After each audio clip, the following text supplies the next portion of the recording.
से सुने नौजवानों, आप ये मेरी सी क्रिकेट की जरा क्रिकेट का एक सबक भी सीख लें और मुकाबले का भी एक सबक सीख लें, क्योंकि ये बाकी जितने भी सियासतदान हैं इनको तो किसी को ये सारे मिलिट्री की नर्सरी के अंदर पले हुए हैं। जुल्फिकार अली भुट्टो अयूब खान का मिनिस्टर 8 साल रहा और नवाज शरीफ जनरल जलानी के घर पे सरिया लगाते लगाते वजीर आला बन गया। लेकिन मेरे 26 साल आवाम के अंदर घुस के सियासत करके और इधर पहुंचा हूं मुकाबला करके, तो मुकाबले का मेरी खेलों की ग्राउंडों के मुकाबले का एक तजर्बा है। मैच खत्म होने से पहले ही कई दफा कप्तान को पता चल जाता है कि अब अगली टीम जीत नहीं सकती, अभी मैच जारी होता है, लेकिन कप्तान को पता चल जाता है कि वो अब मैच जीत गया है। मेरे पाकिस्तानियों, हम पाकिस्तान का मैच अल्लाह के फजल से जीत चुके हैं। इस्लामाबाद में बैठे हुए हैं, उनके पल्ले कुछ नहीं। इस वक्त ये आप की जो तस्वीरें जा रही हैं, इस्लामाबाद काम पे टांग रही हैं, पसीने आ रहे हैं, और मैं आज अपनी कौम के सामने, मैं आज अपनी सारी कौम के सामने ये कहना चाहता हूं कि मुझे पहली दफा पाकिस्तान में हकीकी आजादी नजर आ रही है। कायद आज़म ने अंग्रेज से आजादी दिलवाई, हमने इंसाफ से, कानून की बालादस्ती से लोगों को उनके हकायक देके हमने रूल ऑफ लॉ, सब इंसान कानून के सामने एक बराबर, हमने इसको हासिल करके अपनी कौम को हकीकी आजादी दिलवानी।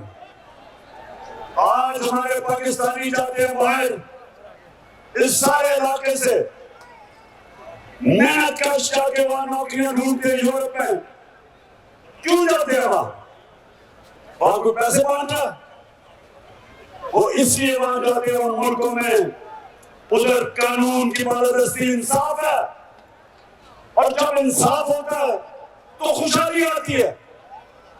तो हमारी जो जंग है, हमारी जंग, ये जो ताकतवर टोला मुल्क के ऊपर कब्जा करके बैठा हुआ, जिसके लिए एक कानून, अवाम के लिए दूसरा कानून, और ये अरबों रुपए की चोरी करके एलान ले रहे, और बेचारे आम लोग वो इंसाफ ढूंढते फिरे, कचहरियों में ठोकरे खाते फिरे, जमीन पे कब्जा हो जाए, कब्जा छुड़ा न सके, क्योंकि ताकतवर के सामने कमजोर पे बस है। तो हम जो चाह रहे हैं हकीकी आजादी, वो तब आती है जो मेरे नबी सल्लल्लाहु अलैहि वसल्लम ने मदीना की रियासत में जाके सबसे पहली चीज इंसाफ कायम किया। याद रखो, पहले इंसाफ आया फिर खुशहाली आई। पहले इंसाफ ने इंसानों को आजाद किया, और फिर उन आजाद इंसानों ने दुनिया की इमारत की। गुलाम रहते हैं, गुलाम चूंटियों की तरह जमीन पर रेंगते हैं। सिर्फ इन आजाद इंसानों की परवाज ऊपर होती है। इकबाल का शाहीन आजाद होता है। गुलामी की जंजीरें तोड़ने के लिए हमें आजादी चाहिए, इंसाफ चाहिए। तो मैं आज इधर खड़ा होके 6 सवाल पूछने लगा हूं, मुझे इन 6 सवालों के जवाब चाहिए। सवाल पहला सवाल कि जब वो अमेरिकी डोनाल्ड लू ने पाकिस्तान एम्बेसडर असद मजीद को वाशिंगटन में जब धमकी दी कि इमरान खान को अदम एतमाद में हटाओ नहीं तो हम पाकिस्तान के लिए मुश्किल पैदा कर देंगे, मेरा पहला सवाल यह है कि जब मैं मुल्क का प्राइम मिनिस्टर था, एम्बेसडर मेरे नीचे था, एम्बेसडर मेरे नीचे था, तो सवाल मेरा यह है कि वो किसको पैगाम दे रहा था? प्राइम मिनिस्टर मैं था, किसको वो डोनाल्ड लू कह रहा था कि अपने प्राइम मिनिस्टर को हटाओ? सबसे पहला सवाल। दूसरा सवाल, अरशद शरीफ शहीद, कौन उसको धमकियां दे रहा था? किसने उसको मजबूर किया मुल्क से बाहर जाने के लिए? उसके बाद दुबई से किसने मजबूर किया दुबई को छोड़ के जाने से?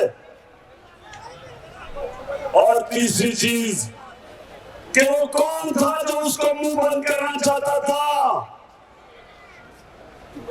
वो जब ये जो रजीम चेंज इसकी साजिश को बेनकाब कर रहा था, तो वो कौन थे जो उसका मुंह बंद करना चाहते थे?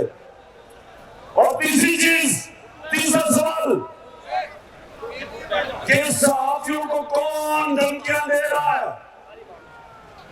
कौन है जो सहाफियों का मुंह बंद करना चाहता है? कौन आजादी राय से खौफजदा है? वो कौन है जो चाहते हैं कि इस मुल्क में मीडिया आजाद ना रहे? वो कौन है जो सहाफियों को धमकी दे के 4 सहाफी अब तक मुंह से बाहर चले गए, 3 सहाफियों को मार पड़वाई है, एक को जेल दी है, FIR करवाई है। तो मेरा सवाल ये तीसरा कि वो कौन है जो इस मुल्क में हमारी आजादी लेना चाहता है, हमारी आवाज बंद करके? और चौथा, वो कौन है जिन्होंने आजम खान स्वाति सेनेटर 75 साल उसकी उम्र, उसको पहले बच्चों के उसके पोते और पोतियों के सामने मार पड़वाई और उसके बाद उसको नंगा करके उसके ऊपर तशद्दुद किया? वो कौन है? वो कौन है जो FIA को कह रहा था, ऑर्डर दे रहा था FIA को? वो कौन था? और वो कौन था जो शहबाज गिल यूनिवर्सिटी प्रोफेसर, उसको उन्होंने नंगा करके उसके ऊपर तशद्दुद किया? कौन थे वो? पुलिस कहती है कि हम नहीं थे, हमें पीछे से ऑर्डर आए। कौन ऑर्डर दे रहा था? और वो कौन है जो टेलीफोन कर करके नामालूम नंबरों से धमकियां देते हैं लोगों को? कौन है वो?